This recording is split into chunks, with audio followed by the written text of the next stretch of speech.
Selamat pagi Ibu Violeta. Gimana kabarnya hari ini?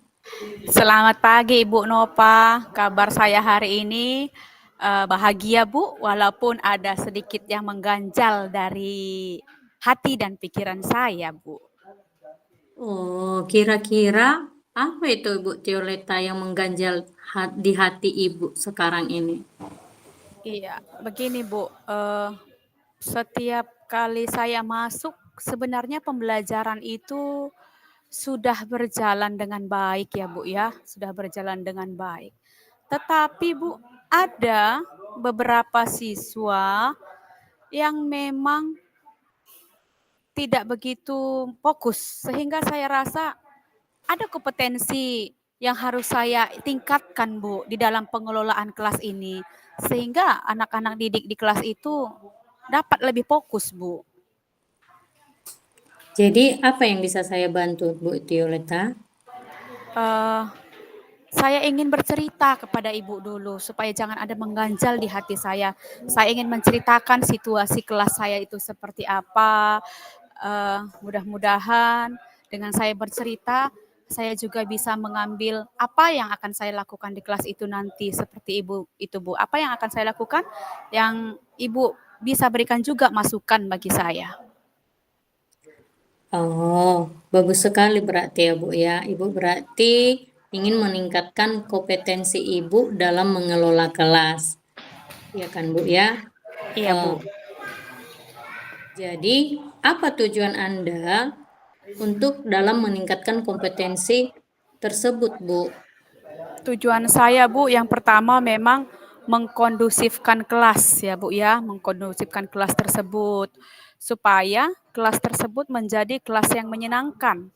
Karena saya yakin jika kelas itu sudah menjadi kelas yang menyenangkan, anak-anak saya itu tidak bercerita Bu, tidak bercerita yang lain-lain misalnya. Tidak saya tuntut sih Bu harus bercerita itu harus menghadap saya, harus satu arah ke saya. Jadi kalaupun mereka bercerita seputar topik yang ada di mata pelajaran tersebut Bu. Kebetulan saya IPS. Jadi sesuai dengan topik IPS lah saya bercerita. Ini terkadang mereka bercerita tentang topik yang lain Bu. Hanya beberapa memang, tetapi ini saya rasa membuat kelas itu tidak kondusif. Berarti ada yang kurang di diri saya seperti itu Bu. Jadi Bu Violeta, sejauh ini apa yang sudah Ibu lakukan untuk mencapai tujuan Ibu tersebut, yaitu tujuan untuk meningkatkan kompetensi tersebut, Bu? Iya, sejauh ini Bu, di kelas ya Bu ya, saya sudah, menjalankan metode pembelajaran Bu, sudah saya jalankan beberapa metode pembelajaran. Tetapi saya rasa itu belum efektif, belum benar-benar efektif. Karena kalau memang itu sudah efektif Bu, tentu sudah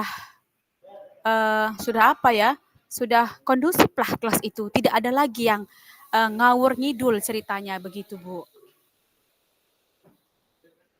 Oh, Ibu sudah menggunakan berbagai metode pembelajaran, tetapi belum ada yang benar-benar efektif ya, Bu. Jadi Iya. sejauh ini, apa yang menjadi tantangan Ibu dalam mencapai tujuan Ibu tersebut? Tantangannya seperti itu, Bu. Saya kerjakan yang ini ternyata tidak cocok sama yang A. Saya kerjakan yang ini, ternyata yang ini juga merasa ini membosankan begitu, Bu. Itulah tantangannya. Jadi saya harap bersama-samalah kita, Bu. Saya bercerita, kemudian Ibu memberi pencerahan supaya situasi ini bisa teratasi. Iya ya, Bu ya. Oh, jadi apa yang Ibu butuhkan untuk mencapai tujuan tersebut, Bu?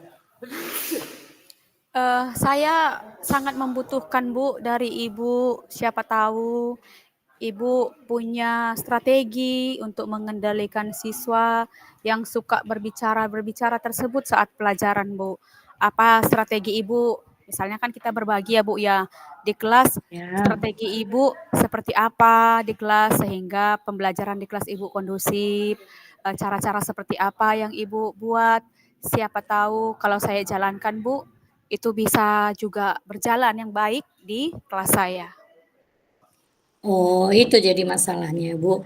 Iya. Jadilah, baiklah, marilah kita bahas strategi atau metode untuk mengendalikan siswa yang suka berbicara saat pelajaran berlangsung.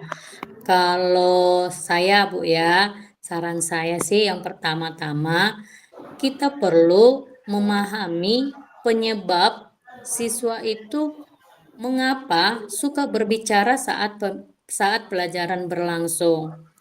Kemudian kita lihat apakah karena mereka tidak memahami materi pelajaran yang Ibu sampaikan.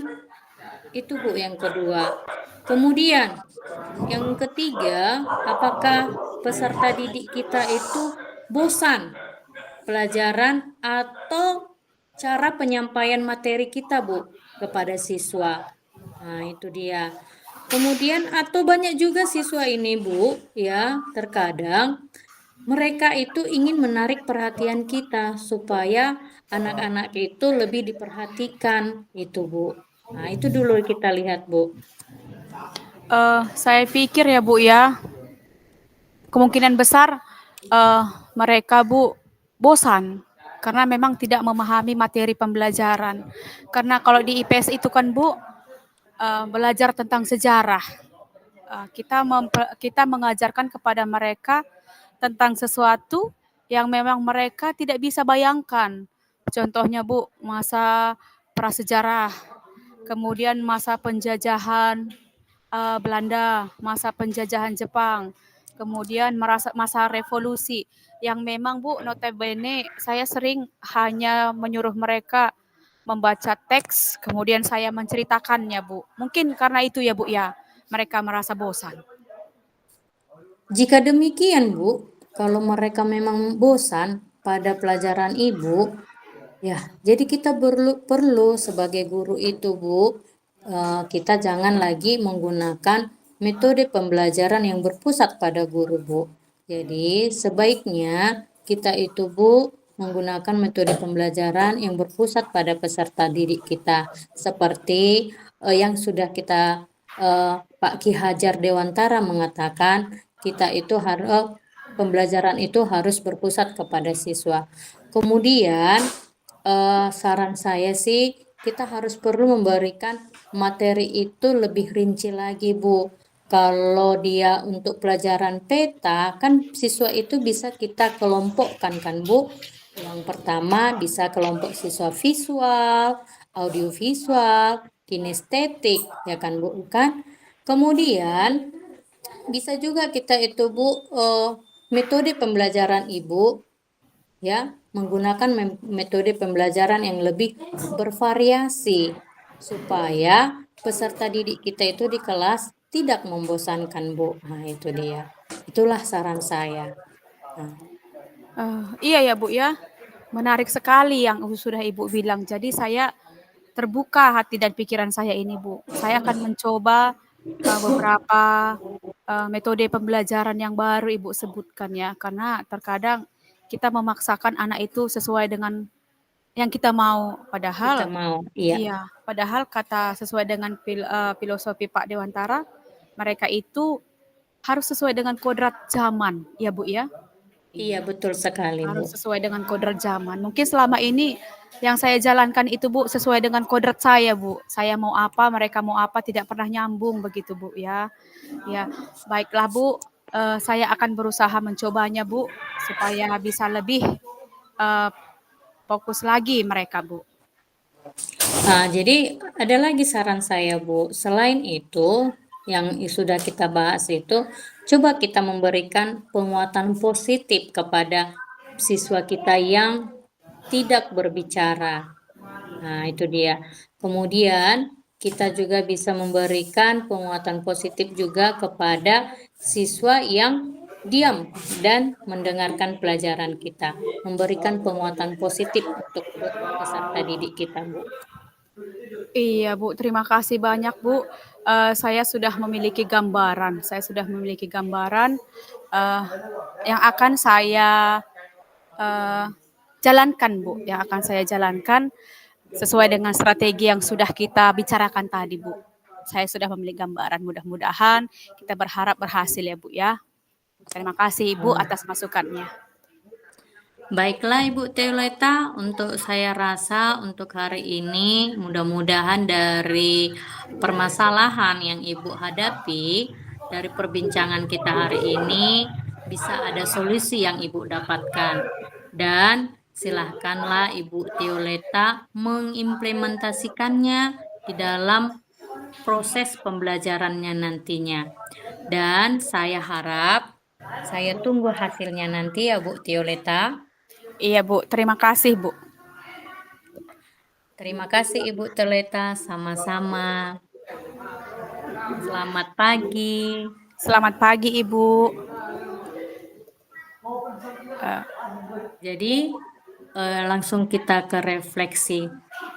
Iya. Jadi Bu Teoleta, setelah kita melakukan coaching ini, apa yang refleksi dari pembelajaran ini?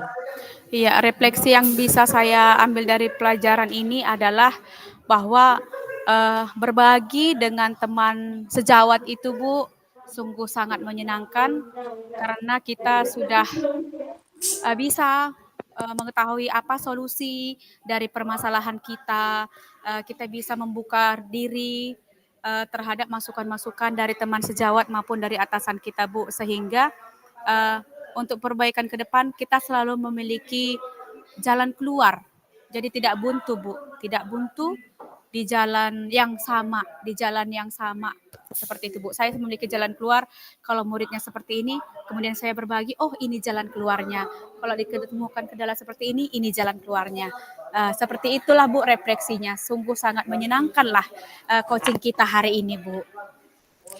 Terima kasih Ibu Teoleta untuk refleksinya hari ini. Jadi semoga hasil dari pembicaraan kita bisa mengimplementasikan di dalam proses pembelajaran kita hari ke depannya. Kemudian semoga apa yang sudah disampaikan oleh Bapak Ki Hajar Dewantara kepada kita sebagai guru penggerak bisa kita implementasikan ke depannya. Dan semangat untuk kita untuk menjalani pendidikan ini Ibu Teoleta. Terima kasih. Ya, Bu. Terima kasih Ibu Nova, terima kasih banyak.